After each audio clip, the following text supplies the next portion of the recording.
Hey everybody, I'm glad to be back with you guys at the VirtuEL conference.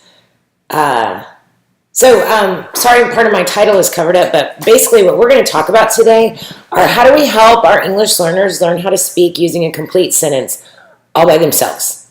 A lot of times when I train or when I'm in classrooms, I see and notice that teachers are very aware of having kids try to speak in a complete way because, well, we all know that's a good thing. Just intuitively, I don't have to give you the reasons, but certainly complete sentences equals more English. Complete sentences equals more practice. Complete sentences equals a more professional and proficient way of communicating. And I've never had anybody disagree that it's a valuable thing. So hopefully we're all in agreement on that premise that we would love for all of our kids, English learners or otherwise, but certainly our kids that are acquiring English, to also acquire the skill of speaking in a complete way. The question I get is, how do I get them to do it? They won't do it. They can't do it. They don't do it. And I've found that there are four what I'm going to call subtle moves that we can make as the teacher in our interactions with kids that are going to help them acquire independent use of complete sentences. So what we're going to get started on before I give you the four subtle moves are what I'm going to call the three steps. Like, how do we help them to speak in complete sentences? And the first one I think is intuitively obvious. We got to let them talk more. The more opportunities kids are getting to speak using English, the more likely they are to acquire it. If the only opportunity they get to practice speaking in a complete sentence is when their teacher calls on them to ask a check for understanding question in front of 19 to 22 of their peers, we're probably not going to have very high results. So we want to have lots of what I would call oral rehearsals, lots of practice points with partners, at tables, with you, with other adults, so that minute to minute in any given lesson, they have copious opportunities to use oral language. Now, telling kids to turn and talk or share with their partner or check in with their table, unfortunately, isn't enough.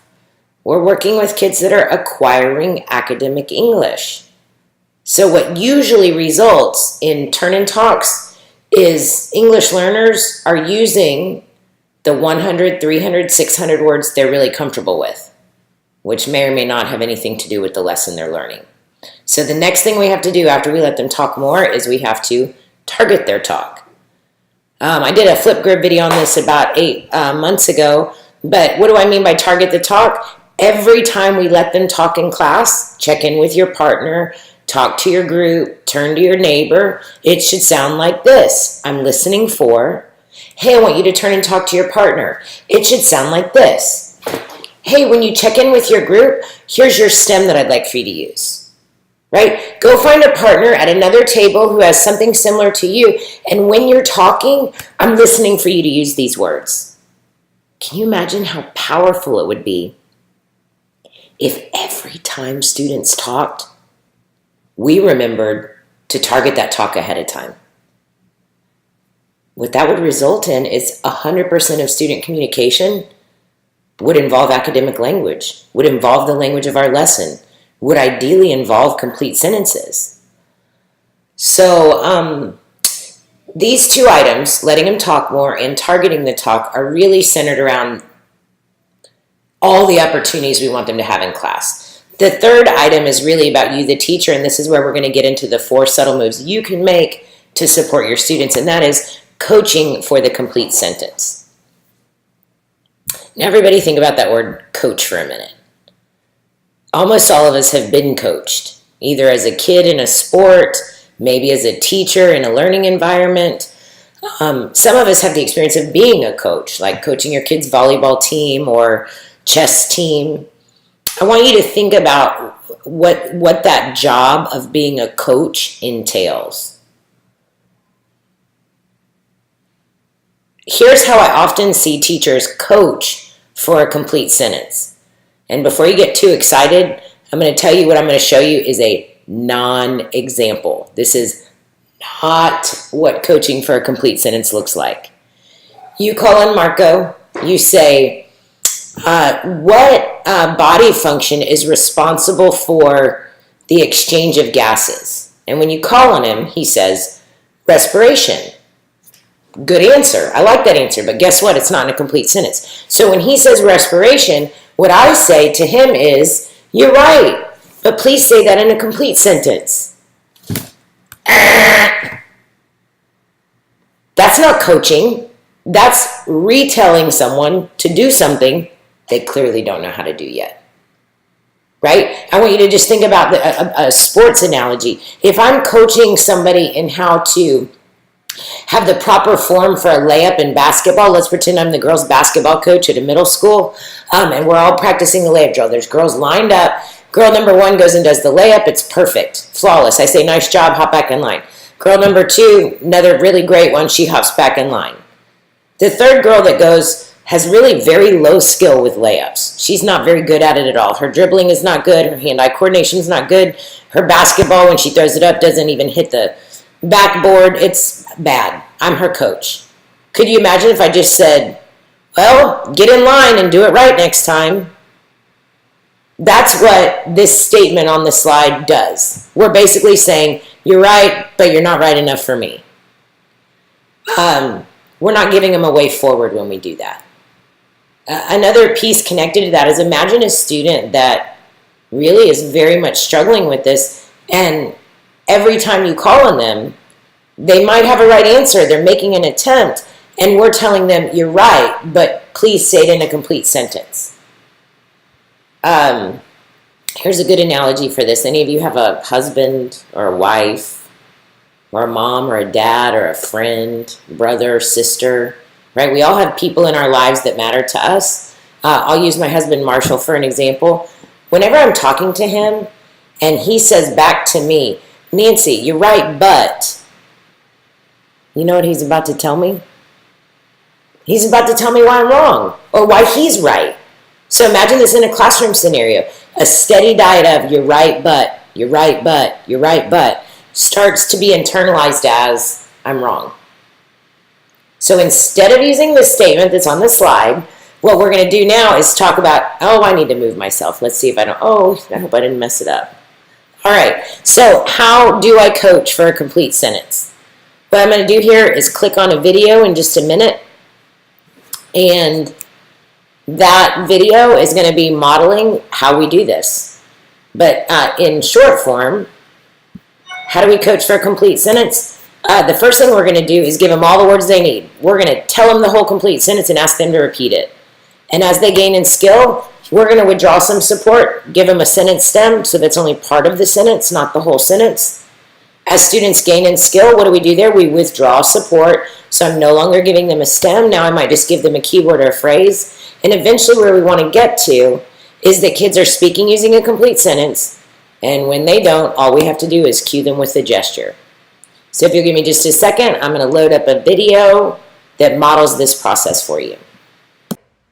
All right, so I'm going to be showing you guys the 4 subtle moves we can make to help kids be able to speak in a complete sentence. I have a helper here today. This is my almost 12-year-old daughter, Audrey, who is finishing up the 6th grade, and she's in theater arts, and so she jumped at the chance to role play with me. The first subtle move would be for a student that needs a lot of support, one that is not able to use academic English proficiently. They might be a newcomer, they might be a beginner, they might be a really shy student, and so this is the greatest level of support we can provide to help kids speak in a complete sentence. So you ready to role play? Mm-hmm. All right, so we're going to pretend like we're in a classroom right now, and I'm asking her a question. So, Audrey, what is the answer to a division problem called? Quotient. You're right. The answer to a division problem is called the quotient. Will you repeat that with me? Mm-hmm. The answer to a division problem is called the quotient. Way to say it in complete sentence. See that smile? Okay. Now let's pretend as she gains in proficiency and the class is working on speaking in complete sentences, sometimes she's able to do it, especially with very familiar content. But every now and then, she's not able to do it. Maybe the language is new to her, maybe the sentence structure is a little bit more difficult, but what I don't want to do is live with 100% support and choral response. So I'm going to withdraw support as the teacher. My second level of support would be the sentence stem. So here's what that looks like. Audrey, what is the answer to a division problem called? Quotient. So the answer to a division problem, can you say the whole thing? The answer to a division problem is called the quotient. Way to say in a complete sentence, nice job. Notice I only gave her half of the word or half of the sentence, and she brought the rest of the language on her own. Over time, she's going to acquire this skill, but when she does it, what I want to be thinking about or mindful of is, how do I withdraw support? So when do I know that my kids might not need a stem? This is a tricky one. A good way to know that is if they go, Miss Motley, where's my stem? You know they don't need a stem anymore. However, if content's familiar, if this is later on in a unit of study, that's a good place to withdraw support. And then certainly as they gain in proficiency in English, you can withdraw support. So the third level of support, the third least supportive way to get a kid to do this would be just to provide them a keyword or a phrase. So here's what this looks like. Audrey, what is the answer to a division problem called? Quotient. So the answer? The answer to a division problem is called the quotient. Awesome, way to do it. So what I just did there was I just gave her the phrase, the answer. And that was enough to cue her to respond using a complete sentence. What else you might not have noticed is I also provided a gesture to cue her as well, which is, yes, your answer is correct, and I need some more information or some more language or a complete sentence. Now, Audrey has over time acquired the ability to speak in a complete sentence, and now it's about creating the habit, the ability for her to do it very consistently over time. The fourth subtle move, or the last or least amount of support we can provide to kids, is to not give them any language at all, but just cue them with that gesture. So here's what that looks like now. Audrey, what's the answer to a division problem called? Quotient. The answer to a division problem is called the quotient. Awesome job, way to go. And what she just did is what I've seen happen in hundreds of classrooms, which is consistent support and consistent withdrawal of support leads to students independently using complete sentences. One other credit for our role play, I forgot to mention, my second daughter, 10-year-old Caroline, was our videographer. All right, so hopefully you guys enjoyed that short little video clip with my daughters. I know they really enjoyed making it. So just to recap and finalize for today, the title was something along the lines of 4 subtle moves that we can make to help our English learners speak using a complete sentence. You saw them modeled. I briefly explained them before that as well. But to recap, the 4 subtle moves, the first one is choral response. So we're gonna package any response a kid gives us into a complete thought, and then have the whole class or the student or a combination of those repeat that complete thought. And then we'll validate their ability to speak in a complete sentence because they did. After that, we need to be mindful of continually withdrawing support. So maybe the next level, the second move would be just providing a sentence stem. And as they gain in skill, we withdraw more support and cue them with a gesture and also keywords or phrases. And then finally, we remove all of the teacher language and just cue them with a gesture. Some other gestures I've seen, there's a pre-K teacher I work with, and she goes like this. And every time kids speak and every time she speaks, she does this. So because her learners are younger, she's cueing with that gesture 100% of the time. And I'll tell you, her classroom is a magical place. Little 4- and 5-year-old students who are barely on the cusp of learning English are speaking in complete sentences in their native language and in English every time she does this.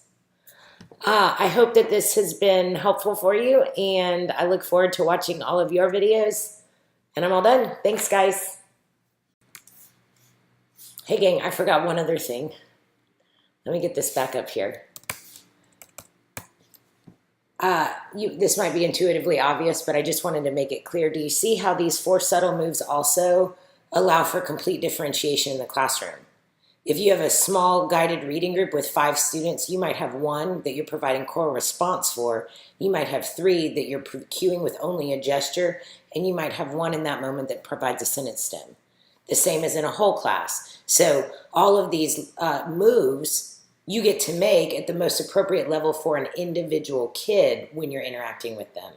So it's not like as a whole class, we all have to use a sentence stem 100% of the time. We can differentiate based on the linguistic needs of our kids. Okay, now I'm really done.